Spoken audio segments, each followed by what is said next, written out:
if I haven't met that yet, then am I doing it right? What am I doing wrong? Everything, people must not care about me or what I'm doing. Or it may look like having this thing that I'm so proud of. Like I've made a couple videos recently that I'm extremely proud of, but they flop. Nobody seems to care. And so, maybe you have a similar thing in the way that you make your work or you're putting yourself out there. But I want to talk about some ways that I'm learning to redefine this. And this is a daily thing because failure by definition is a lack of success. Failure by definition is a lack of success. And, when we look at things like getting stuck or our expectations or, having this thing that we're proud of but doesn't perform well, like what we're really looking at is resistance.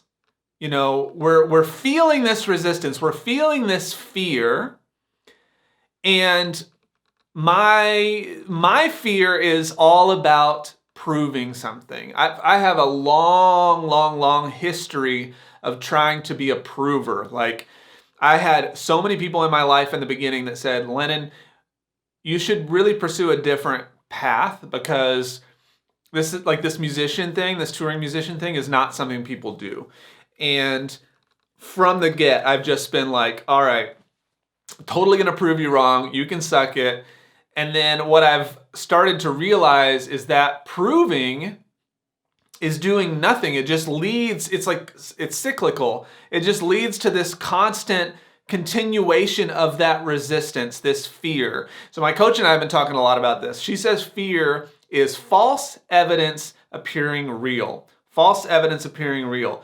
But what we have to remind ourselves here is that if we didn't have that resistance, that would mean that the thing that we're making didn't mean anything to us. It would mean that we were just doing something arbitrarily, right? When I go out and fly the drone that we just got, there's no resistance there because it doesn't really mean anything to me. It's just about having a good time. And that's great, but you just have to be cautious because that resistance can also keep you from going after your purpose and really defining what it is to be successful. Because the big issue here was that I hadn't defined what success was for me based on the things that I actually had control over.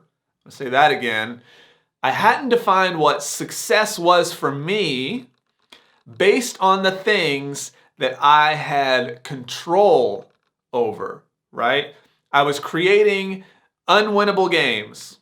All these things like, Lennon, you have to be on all the social medias. You have to make sure that you're getting all this video out. It's got to be edited perfectly. Make sure that your retention rate is above 50% at the end of the video. You got to do this thing. And you also need to be a great husband and a great dad. And you need to make sure that you're keeping up with your salary job and you're doing all these other things. And then you're commenting to everybody. And it's not possible. It's not possible for us to meet up to all these, and where did these expectations even come from? They were put on me by somebody else's standards, right? These are things that were put on me because I chose to embrace them. I chose to pick the things that I couldn't control to focus on. So like, for instance, getting stuck, this idea of like getting stuck on a project and not being able to move forward, like feeling that resistance. I don't have control over whether or not, something is difficult. But I do have control over the fact that I can acknowledge that I showed up and did the work. I can give myself credit.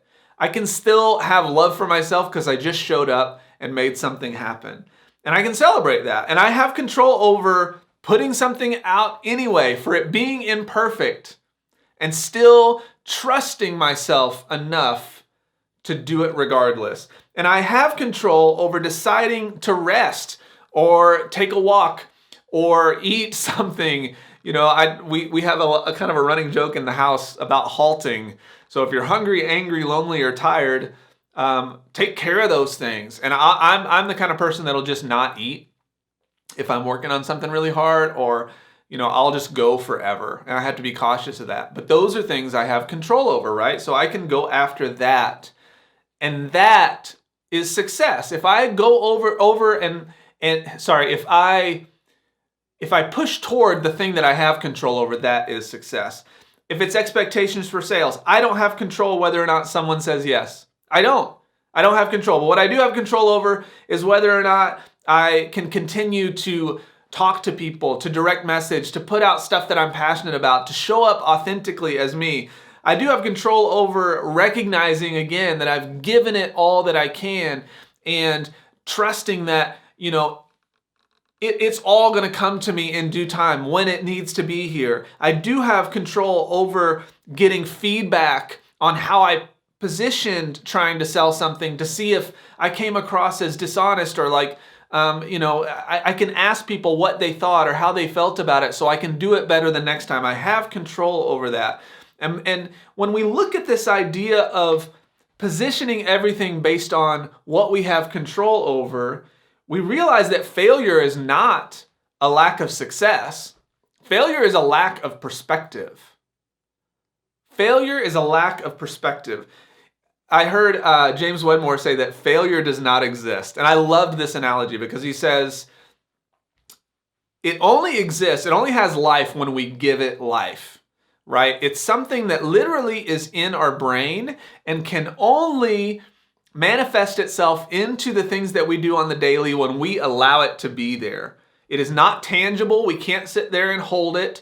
We don't have it. We can't feed it to the dog, right? Lord knows if I could, I would, just to get the damn thing out of the way sometimes, right? But we don't have that option. But what we do have the option of is understanding that it only breathes when we give it breath. So we need to retract the breath of failure so that we can step into the thing that we're supposed to step into, because failure by the world's standards is going to happen every single day. Failure and creativity is like Chip and Joanna Gaines. They go hand in hand, I don't know. I could go into a whole diatribe about Chip eating a cockroach or something and Joanna being disgusted, but I'm going to refrain.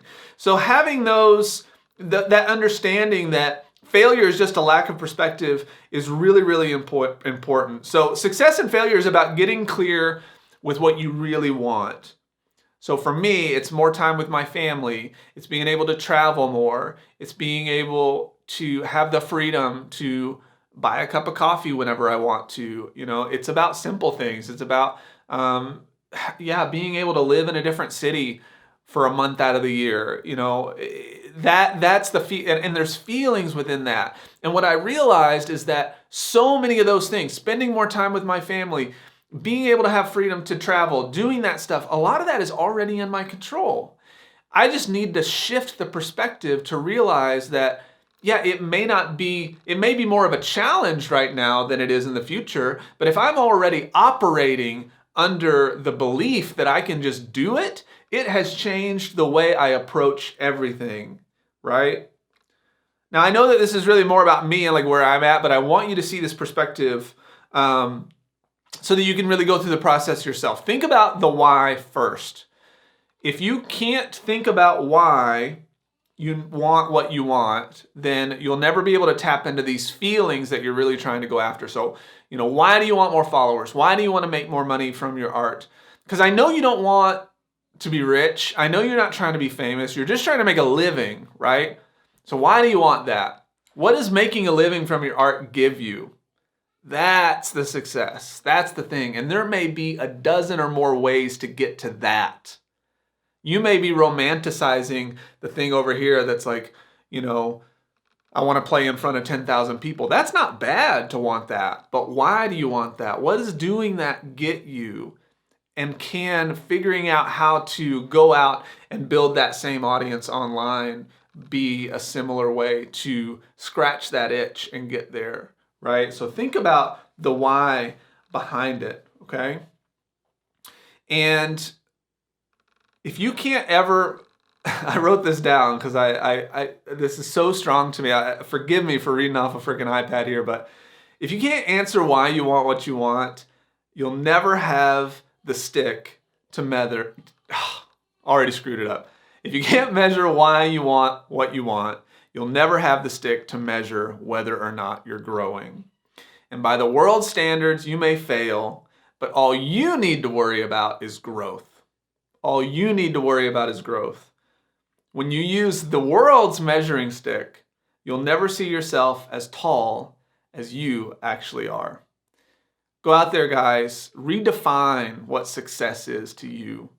Take the breath away from failure and breathe that breath into the thing that you actually want, into the why that you're trying to get to. I'll see you guys soon.